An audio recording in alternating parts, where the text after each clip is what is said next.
Hello, what's up guys, welcome back to my channel, and for today's video we'll be looking at the Grand Mafia, and there's a new minigame mode that came out on Grand Mafia I think a couple of weeks ago, and this is the second time that's coming up, called the Quarry Clash.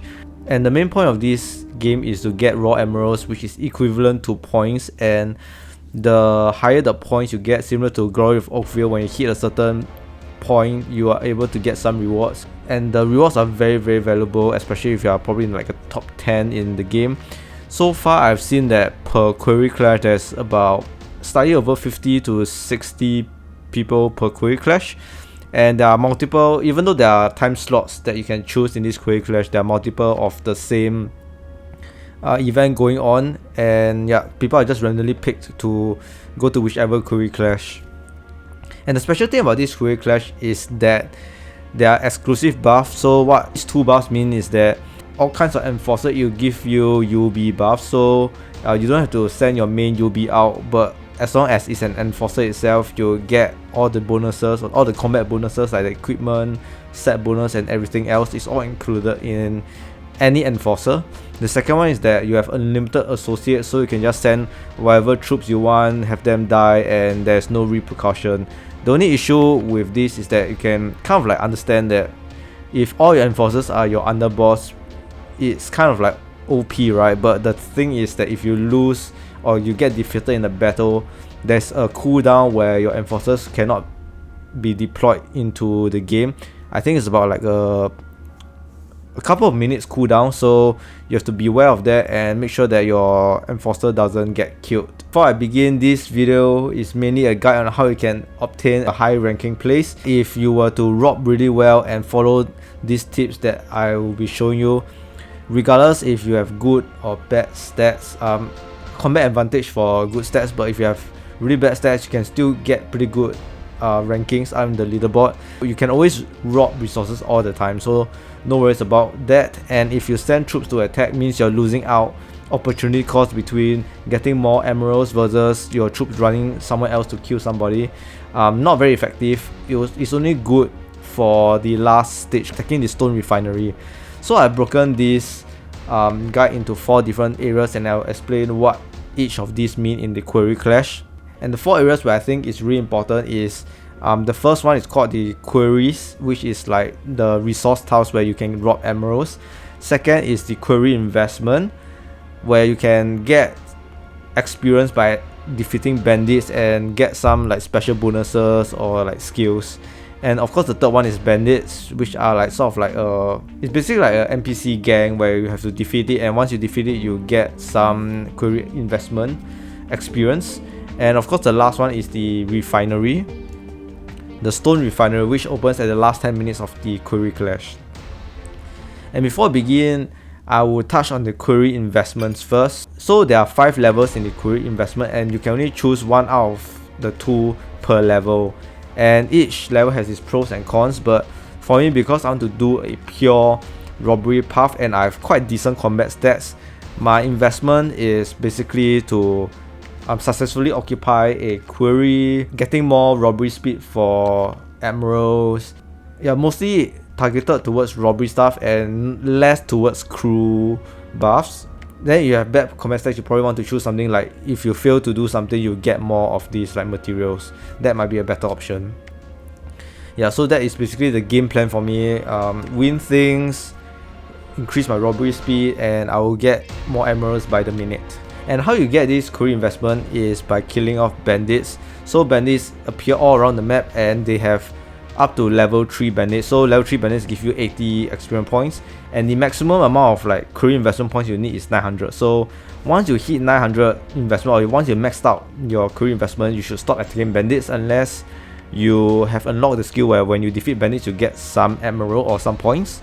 And of course the biggest point we want to touch are the Quarry Warehouse, where basically the resource tiles where you rob emeralds, and these can range from level 1 to level 4, but on the map itself it only has level 1 to level 3.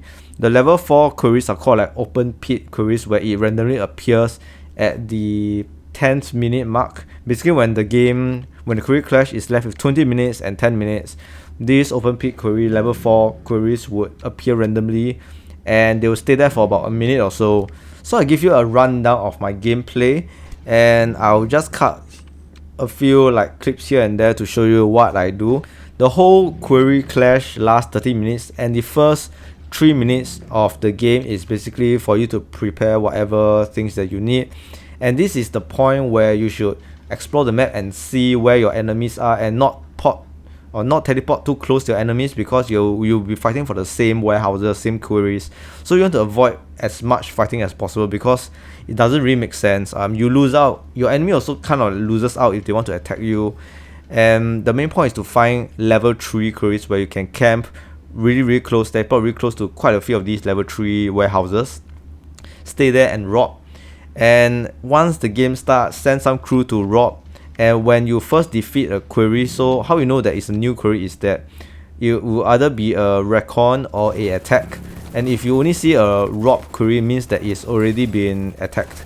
And what is good about quarries that are first defeated is that you get 3 random boxes around the quarries, and you can explore these boxes, and each of these little boxes give you 1,000 emeralds, which is quite a huge sum. So at the beginning, you should just attack some of these quarries, but also send about half of your crew to attack bandits to get you investment, quarry investment, so they can level up your skills. And that is the main focus at the beginning, to split your army to defeat bandits and to rob the quarries as well.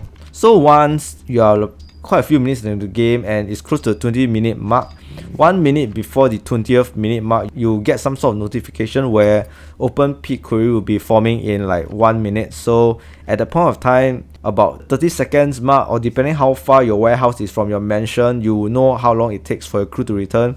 Make sure to get all your crew to return back to your mansion, because the level 4 quarry has the best robbery speed. It will give you the best emeralds basically. Yeah, and you really want all of your crew to rob off these like open pit quarries so that you can get a lot of these emeralds. And once done, return all your crews back to robbing its warehouses until again the open pit quarry will open again at the 10th minute mark. So there will only be 2 phases where the open pit quarries will come out, at the 20th minute mark and the 10th minute mark of the last 10 minutes of the game. And the stone refinery is the last point that I want to touch on, the 4th point. It will only open at the last 7 minutes of the game. And what this does is that when you occupy it and when you kill people that try to take the stone refinery, you're able to obtain some points. And you don't get direct points from this stone refinery. You only get points based on when the Quarry Clash ends and what is your rank. Only those players in the top 20 will obtain the emeralds, and of course the higher the rank you are, the more emeralds you obtain.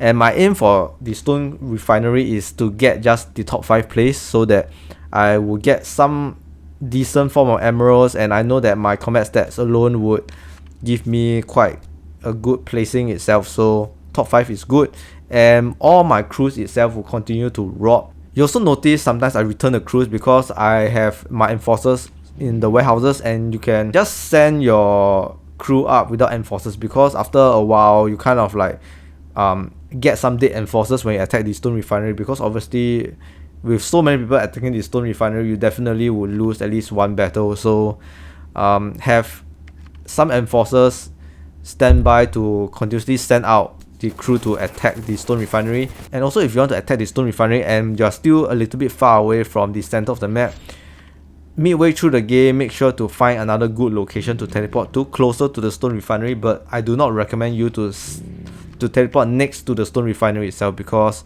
usually there's not a lot of warehouses, and you want to rob warehouses and attack the stone refinery itself, so that you get some passive income from the warehouses. The stone refinery to me is just like a hustle and a side income.